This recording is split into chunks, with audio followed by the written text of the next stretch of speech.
Welcome back to Cossy's Arsenal podcast. My name is Cossy. Good morning, good afternoon, good evening, wherever you are in other parts of the world. Welcome back to the channel. Welcome back to a brand new video. We're back this morning, gonna be diving into the latest around Arsenal. Couple of stories for us to talk about.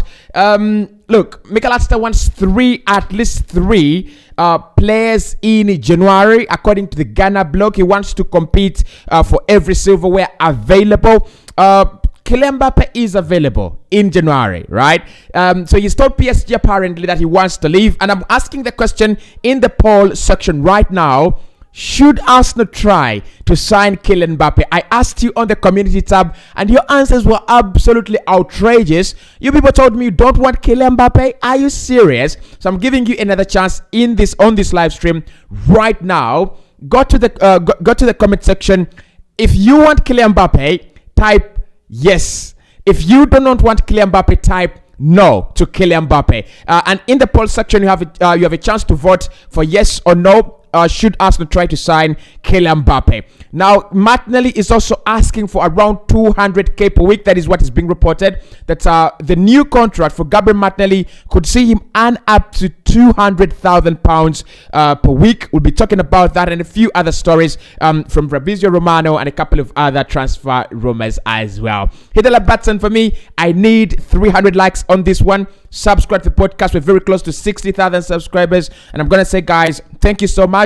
I really, really love you. Now, we'll be having a couple of our series on the Bodo Glimt game. So I'll be doing the preview, the starting lineup, and a couple of other stories and a couple of other videos on the Bodo Glimt game. So make sure you tuned in for that as well. So first and foremost, let's talk about Kylian Mbappe because it's the most trending and exciting topic. Now, I'm not trying to say Arsenal are interested in Kylian Mbappe because we are not. And Fabrizio Romano has been speaking about Arsenal going for these big giant clubs, big giant players, and he said currently Arsenal would love to go in for them, but considering the competition, considering all these other clubs interested, Manchester City, Manchester United, Real Madrid, and all that, probably it is still very, very hard for Arsenal to compete. But with Kylian Mbappe right now, the story is he wants to leave Paris Saint-Germain.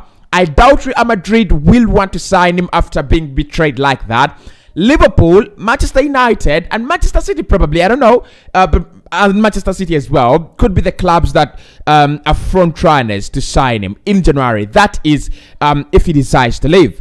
But the question for me is, should Arsenal try to sign Kylian Mbappe, right? We are looking for that extra quality. We are looking for that extra upgrade in our squad. We're looking for a quality player, a quality, forward as well. We are looking for a left winger, by the way. Although we have Gabriel Martinelli, but if I got a Kylian Mbappe, who would say no to Kylian Mbappe, honestly? So let me know. And put into consideration all what has happened with Kylian Mbappe in the past, the scandals he has had at PSG, the amount of money he's earning, the wrangles and the dressing room chaos he's called at PSG. Put into consideration all that and talk to me in the comment section. Would you sign Kylian Mbappe for Arsenal? Should Kylian Mbappe join Arsenal? Or you would actually rather do away with him? Like I said on the community, you guys said no. Absolutely no to Kylian Mbappe, and I was shocked. Let me tell you my side of the story, right? If Arsenal try to sign Kylian Mbappe right now, and because he's under contract, right? So it means PSG will have to either sell him at a low price, right? Because he wants to go and do that. And all the clubs that are interested, even Real Madrid, are not willing to pay hundreds of millions for Kylian Mbappe. And that is why Madrid wanted to get him on a free. That is why they said, we're going to wait for you until your contract runs down. And then after that, we will sign you. PSG, of course, just like all they always do, they threw money at the problem. And that is where the problem actually, was exaggerated, right? That's where the problem was exaggerated. So the question, can Kylian Mbappe come to Arsenal for a fee less than 90 million?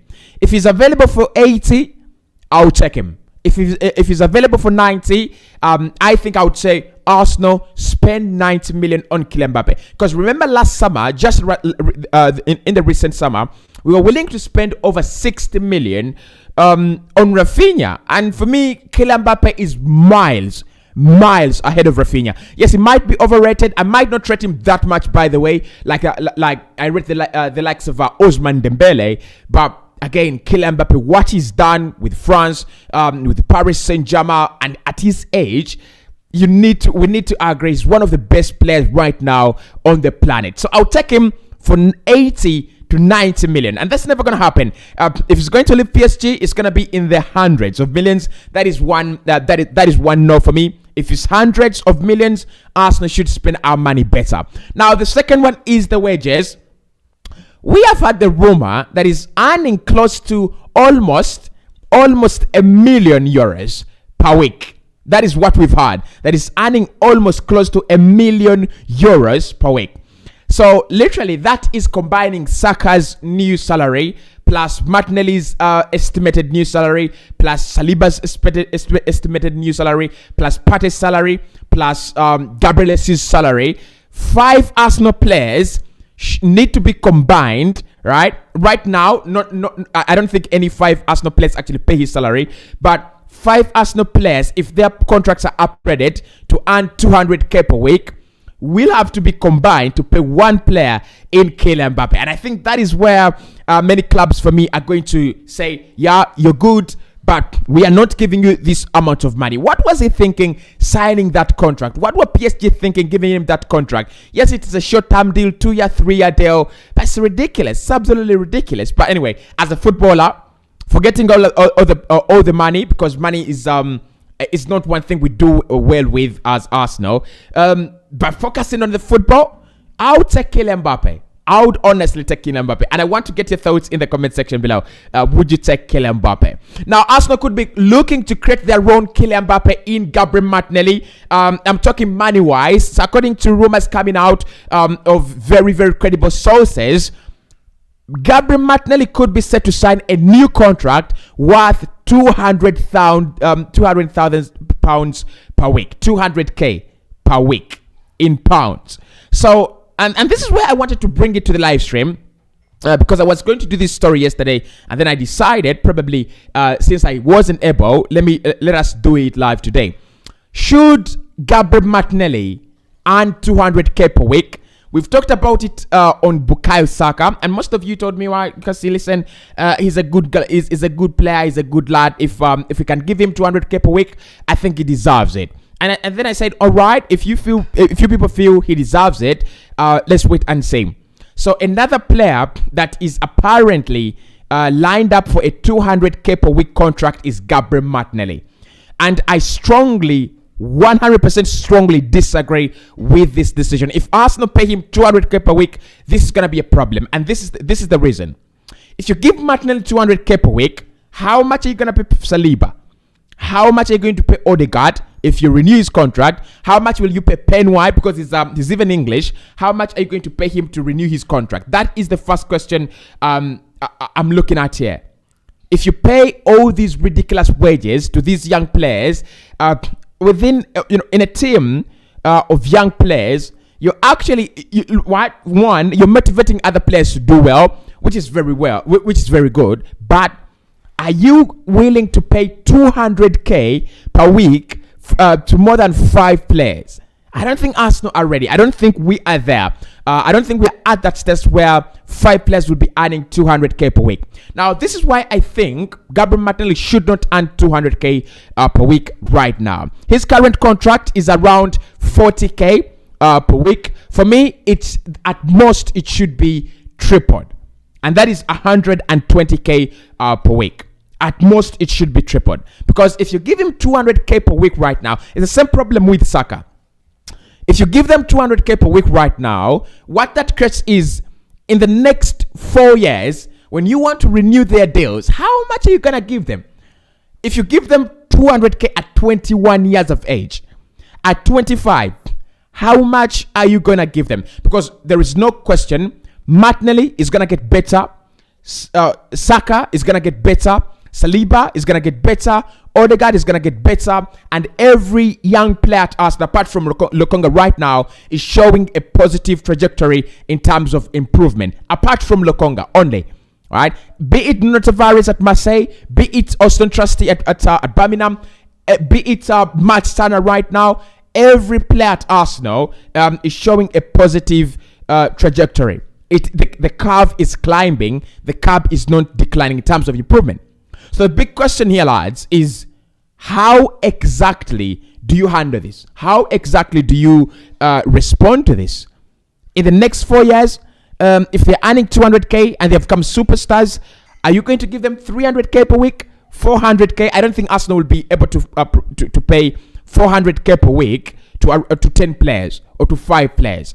And that is going to cause problems. We are going to have to let go of our most valued assets. So for me, I know we are excited, and I know many Arsenal fans would say, "Well, because these boys deserve all this money." And I look, I got no problems with boys deserving their money. They do deserve their money, but I don't want anyone to tell me, "Cossy, these boys should be earning 200k per week." Not all of them. I've only said Saka deserves 200k per week because of the culture, because of the education system, because of the way he has carried Arsenal, and it would be it would be symbolic to these other players that if you work hard, you will get there.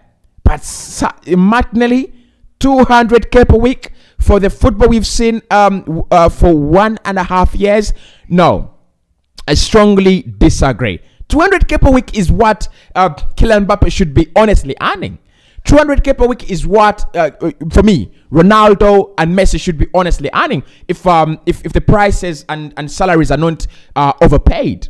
It is what they should be earning. 200k per week is what I would pay Robert Lewandowski. 200k per week is what I would pay Luka Modric and Karim Benzema. Right now, the only player I would pay 200k per week at Arsenal is Thomas Partey. He's the only player I would give 200k per week. Next is Gabriel Jesus. I'll pay him around 180k per week. And then Saka, 170. Xhaka, 150. Around there. So for me, guys, I'm not really happy with all these stories coming out that Martinelli is going to get 200k per week.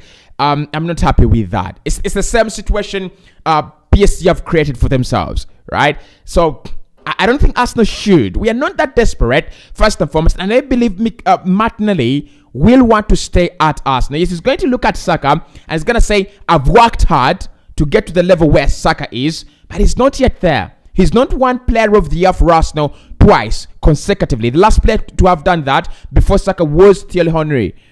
All right? So for me, Martinelli, 200k per week? No. Kylian Mbappe to Arsenal with all those wages? Still no. But talk to me in the comment section. Martinelli and Kylian Mbappe, are you in consent, right? Are you happy with with all these deals that we are actually talking about? Now let's get to the big story of the morning, and comes from Ghana blog. Of course, the Ghana blog writes very, very closely with the Athletic. Mainly covers Arsenal only. The Ghana blog, a reputable journalist, a reputable fan writing Arsenal, and like I said, writing closer to the Athletic means you write sense. And you write only and only the truth. I've not seen a full story in the Athletic, especially covered on Arsenal. David Ornstein has done a very, very good job with the Ghana blog. So they're saying Mikel Arteta has already opened up to the transfer board and told them he wants Arsenal to try at least to sign 3 players in January. Now this doesn't mean we'll get the 3 of them. But it means we will try to work with a bigger sample space in the January transfer window, and it is more likely that, unlike other January transfer windows where we've failed totally to bring in players, this one could be different. Arsenal could try to sign 1 or 2 players. I've also seen a couple of stories claiming that Arsenal are still sending scouts out on a couple of players, including Matt Riley at Celtic, including Lovro Mayer at Rennes, including Mikhailo Modric in the Champions League, and also in some Ukrainian games when Shakhtar is playing in Ukraine, and lastly including Jesper Lindstrom at Eintracht Frankfurt. So Arsenal is still actively sending their scouts to scout these players, look at them, look at how they play, and evaluate them to see whether they can actually be very good additions in January. Now, there was a story I was reading, and I think I'll talk about this later, either tomorrow if I don't get the chance. If I cover more of the Botoglint game today, then we can talk about it tomorrow, always. But there was a story that Arsenal scouts had gone to look at Mikhail Modric. That was in the first leg of Shakhtar Madrid in the UEFA Champions League, but they were more impressed with Federico Valverde rather than Mikhail Modric. Now, this is absolute bullshit. We know the kind of performances Mikhail Modric is putting in the UEFA Champions League. Right now, he's unplayable. Right now, he's one of the best talents on the planet. So Mikhail is demanding for 3, and he's saying the reason is, first and foremost, he's got to compete in every competition this season. He's expected to compete at least until the semi-finals of every knockout trophy. So FA Cup until probably the semi-finals. The Carabao Cup probably until the semi-finals. The Europa League, we are looking to winning that, and then the Premier League. Since we are the best of the rest and we are the only team that has any hopes of winning the Premier League apart from Manchester City, then definitely we need that kind of squad depth. So, do you agree with Mikel Arteta? Should we spend money in January on 3 players, or should we wait until the summer? Because in the summer the prices go down. That is number one. Also, you have a lot more time to look at other available options. So you have a bigger sample space to work with in the summer. Why I hate January is this: in January, take a case of a player like Dusan Vlahovic. Vlahovic has gone to Juve and eventually didn't become the player we all thought he would become. I think he's really leading the line very well. He's got a couple of goals, especially when he had just joined them. But right now, do I take Gabriel Jesus over Dusan Vlahovic? All day. I'll take Gabriel Jesus over Dusan Vlahovic. And that is the beauty of the summer. The summer gives you a lot of options. We could have signed Osimhen. We could have signed Jonathan David. We could have signed Gabriel Jesus. We could have signed Hurricane. We could have signed Ivan Toney. We could have signed Dominic Calvert-Lewin in the summer. And that is the beauty about the summer. It gives you so many options, and most of them are quality. So you get to choose the highest quality, right? And you also get to choose which player suits your system better. But this January transfer window, I've already said this and I want to say it again. This January transfer window is different. This January transfer window is quite important.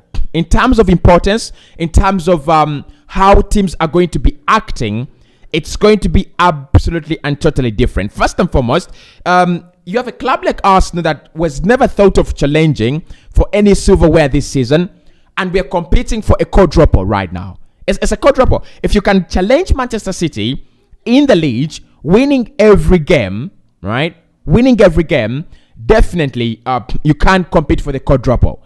You look at the Europa League where Manchester United are. Yeah, United are quality side. They have beaten us 3-1 this campaign. But if we go to the final with Manchester United, that would be a better opportunity for Arsenal to gauge themselves where we are, especially in that Manchester United Arsenal, that Arsenal match. For me, it would be a better, match with more ambition, something to lose and something to fight for. So again, the Europa League, whether Ajax drop down into the Europa League, whether Sevilla drop down into the Europa League, whether Madrid or Barcelona drop down into the Europa League, I could care less. I really could care less. I think Arsenal still have a bigger opportunity to win the Europa League. Because for me, a team dropping into the Europa League from the UEFA Champions League, that doesn't make you favorites. I mean, we've seen it always. Clubs like Man United, I think, have dropped there and won it, and Chelsea as well. But it doesn't make you favorites in any way, shape, or form. Right? It doesn't mean that coming from the UEFA Champions League, it doesn't mean you're the best of the rest in the Europa League. No. It means you're a failure that has qualified for a weaker trophy through another criteria. So for me, Arsenal should be looking at the quadruple. We should be looking at the quadruple, and that has its own disadvantages. Like Liverpool will tell you, you fail to focus. You want to win 4 trophies. You fail to focus on the biggest ones and actually, focus on the small ones. But in January, this is what I would love to see. Mikel saying that he wants 3, right? 3 players and is willing to splash the money. That is positive from an Arsenal point of view, an Arsenal fan point of view. But that is too ambitious and that is unrealistic for January. It's unrealistic. Look, we've done our homework. We've done the research. We've done the background check on all these players that we want. But the question is, are they still available in January? So let's look at them. Jesper Lindstrom at Eintracht Frankfurt. He could be available in January. Frankfurt are in the UEFA Champions League, but I doubt they are in the same group as Tottenham Hotspur, Sporting Lisbon, and Marseille. Right? And in that group, you might feel, it will depend on how they do against Spurs, but you might feel anyone still has a chance to go through. If Frankfurt go through to the round of 16 in the UEFA Champions League, there is no way they are selling Jesper Lindstrom. These are the 3 players that I think are untouchable if at Eintracht Frankfurt, if they go through. Jesper Lindstrom, number 1, Taichi Kamada, number 2, and then Knauf, number 3. Right? They've already lost Kostic to Juventus in the summer. And for me, any club that would have wanted to sign Jesper Lindstrom should have tried to do that in the summer. Quality player, I got no problems with him. Can play as a support striker, can play as a left winger. And I think probably the type of player Mikel Arteta wants. Doesn't bench Gabriel Martinelli right now. In my opinion, he doesn't start over Gabriel Martinelli, but would provide the kind of push, for Martinelli and make him a better player eventually. But do Frankfurt... Are Frankfurt really open to selling? I doubt. You would only get his services if Frankfurt come number 4 in their UEFA Champions League group. I don't think they have a lot of ambition in their league right now in the German Bundesliga. So their focus is on Europe. How far can they go in the UEFA Champions League? How far can they go in the Europa League should they get the opportunity? And in that group, I think Spurs will go through. I think Marseille will go through. I think Sporting Lisbon will come last. They've done well so far. Don't get me wrong. They've done well. But I think Sporting Lisbon will come last. And Eintracht Frankfurt will come 3rd. So if Frankfurt come 3rd, they'll be thinking, we are 3rd. We are back in the Europa League. We can try to win it. We are defending champions. We can try to win it. And look, the kind of football they play, it is tournament. It's pure tournament football. It's the kind of football that wins tournaments. Sit back, be defensive, sit in a very, very good shape, catch your opponents on the break, score your goals, and make sure you go through. Make it clean, make it as clean as you can. So, Jesper Lindstrom could be available in January, but still not. I don't think it's a deal that is easy to do. And again, how much are they going to ask for in January? That's a big question. If Jesper Lindstrom is, for me, 20 million euros right now, because Arsenal are desperate to add their squad in January, he might cost around 40 million euros. In the summer, he might cost around 25 to 30 million euros. And that is where I feel Arsenal will be overpaying. The second one is Mykhailo Mudryk. With Mykhailo Mudryk, we've already talked about it. Arsenal sending scouts and all that. And again, is he available? Is it an easy deal to do in January? No, not in my eyes, not in my opinion. Lovro Maguire at Rennes.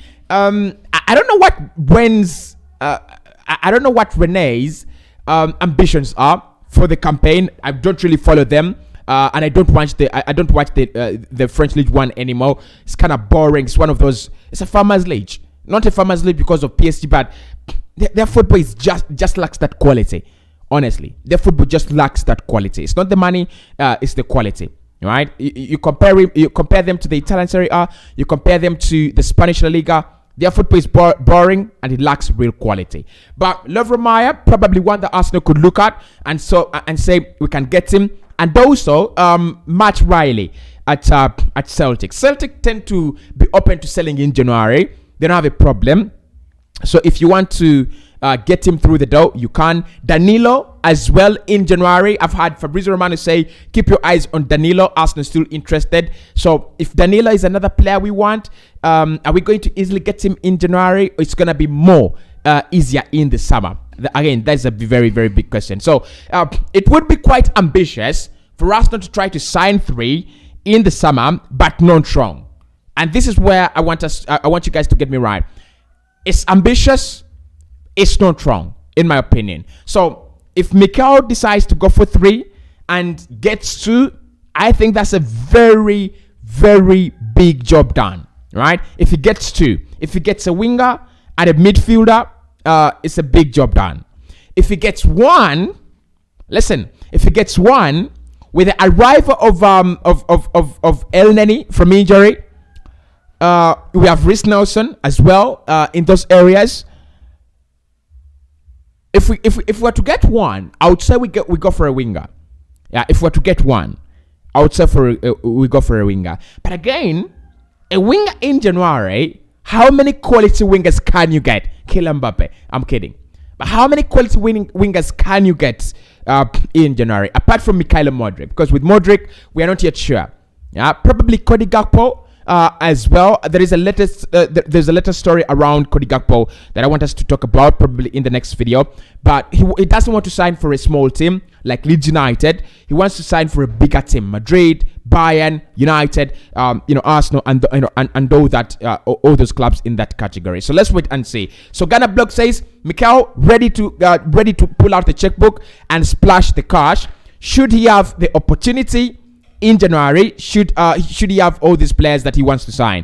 Let's wait and see what's going to happen out of there. Now, Arsenal have identified a left centre-back that we would bring in to deputize Gabriel Martinelli, and the boy is called Robert Brennan, playing at Corinthians. He's only 17 years of age. So, he's one of the players that Arsenal are looking at as a left-sided centre-back. Yesterday, I gave you an update, and I said Arsenal are hell-bent on looking for a left-sided centre-back. They want someone who has those qualities, ball-playing, strong, and can deputize Gabriel Martinelli. We've talked about Gabriel Martinelli as well yesterday. People criticizing him for his mistakes and all that, and saying he's a problem. But signing a 17-year-old left-sided centre-back right now doesn't match our ambitions. It doesn't. I'm sorry. I would love to support Arsenal. I would love to support my team, but it doesn't match our ambitions right now. I'm talking about a formidable centre-back. I'm talking about signing a Milan Skriniar, a Bastoni, and Arsenal are tracking Robert Renan at 17. This is what Fabrizio Romano has said.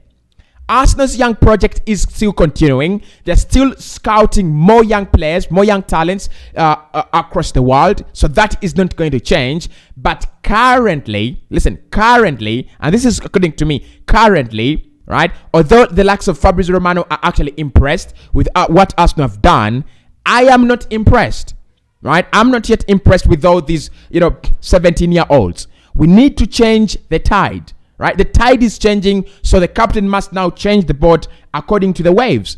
Right, we cannot sail against the waves. We need to sail in the direction of the waves. It's easier. It's easier to sail in the direction of the waves. And what do I mean here? If we are now competing for silverware, Bastoni, Milan Skriniar, Presnel Kimpembe, these are the signings that we should be looking at. I want to do a video. It's a controversial one, but I want to ask you later whether you could take Harry Maguire at Arsenal. And I'm gonna do that video. I think I want to prepare it very well, and there is a reason why I want to ask you if you would take Harry Maguire at Arsenal. Right?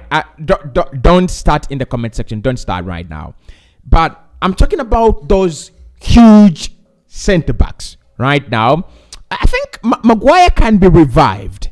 Honestly, I think Maguire can be revived. The same as Vestergaard, the same as Soyuncu. All those players that are having a low, a dip in their careers. Probably we could revive them. Mikel Arteta is very, very good at turning players' careers around. But anyway, we're looking with Robert Renan, 17 years, left centre back, playing in Brazil for Corinthians. There is that kind of obsession with Edu.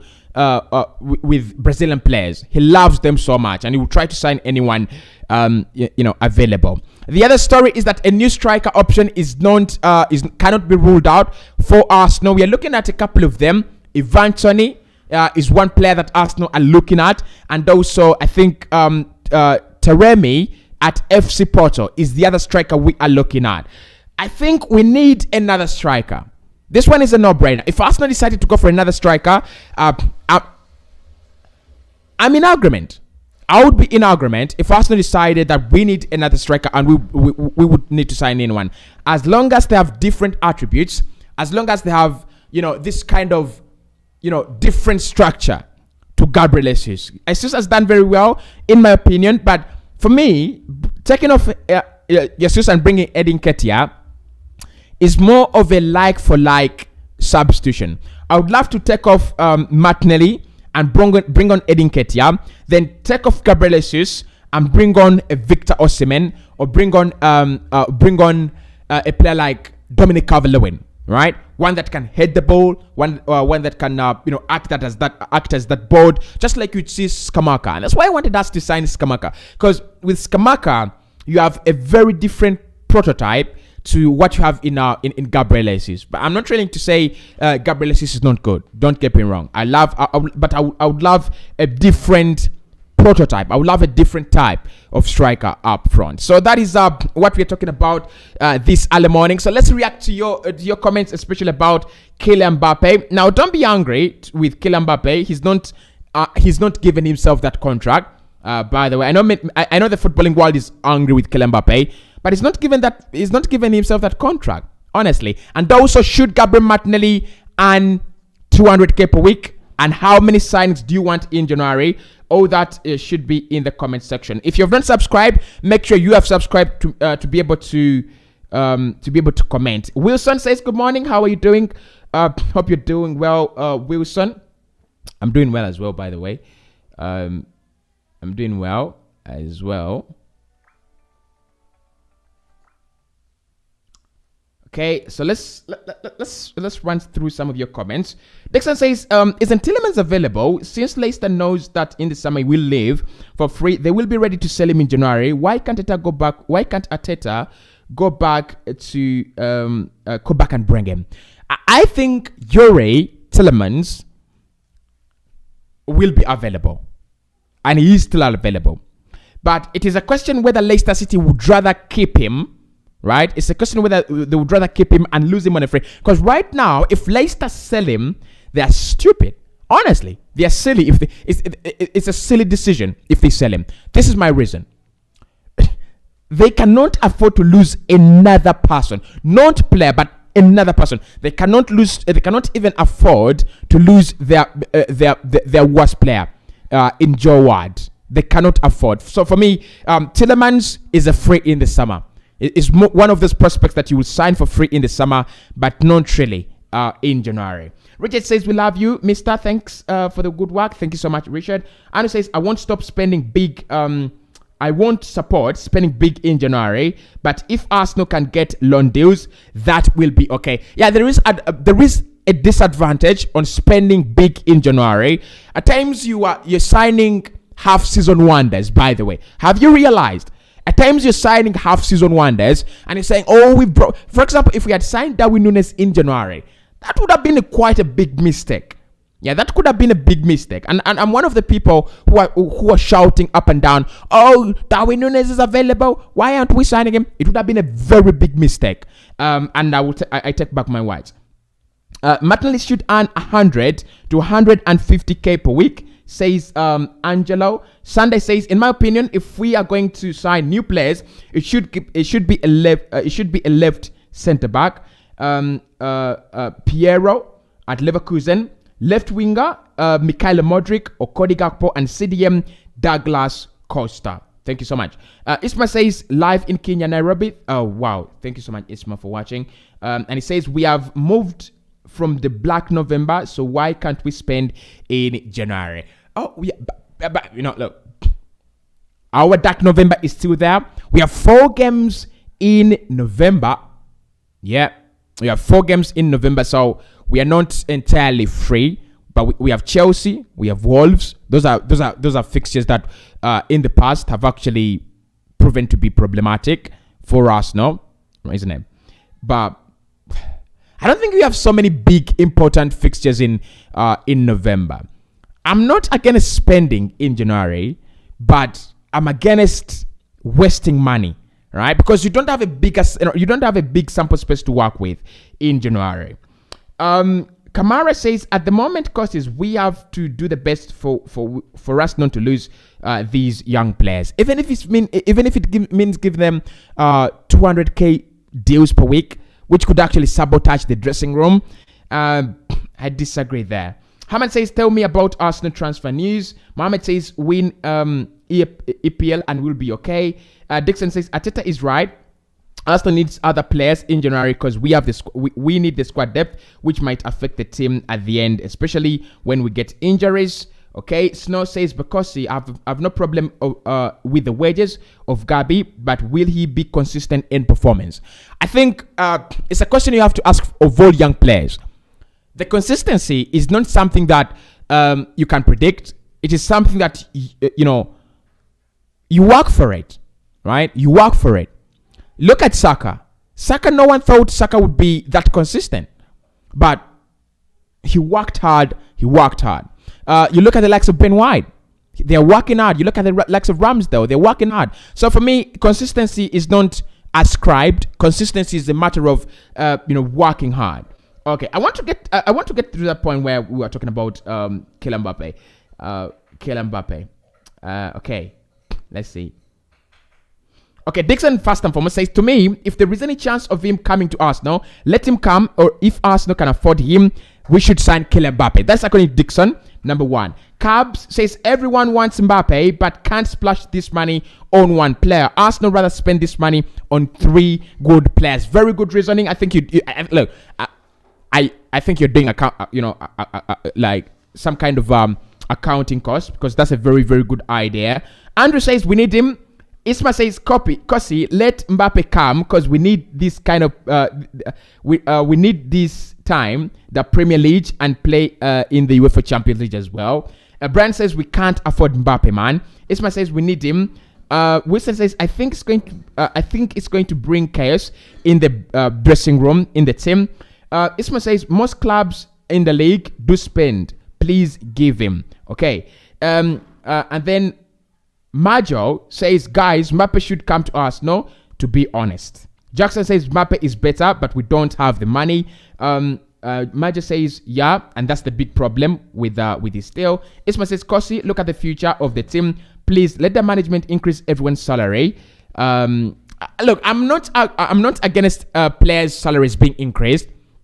The increment is 100% justified. The increment is 100% justified. I'm saying it should not be ridiculous, okay? It should not, their contract should not look bizarre. They should not be ridiculous. We are at 68 likes. Hit the like button for us. Let's get this video to 100 likes. What do you think about a new striker? Also in the comment section, let's continue the conversation. What do you think about a new striker just to back up Gabriel Jesus, but not just a mere backup? You look at the quality Manchester City have in Julian Alvarez. I wanted a player like that. All right, I could think about a few, by the way, off my fingertips. Ivan Toney, one. If we brought in Ivan Toney, could act as our Julian Alvarez. Yesterday, Haaland didn't play, and it was Julian Alvarez who played 90 minutes. So you could think about Julian Alvarez. I think he's a quite decent player. How about Ismail Sarr? Is more of a winger, right? He's more of a winger at Watford. He's more of a winger, but again, Sarr is a player that I would definitely sign. For Arsenal, I love him. I really, really love him. Ismail Sarr. And a few other players, right? And a few other players that you can bring in. So Arsenal want a striker as well. Hit the like button. I'll see you in the next one. Make sure you're subscribing as well.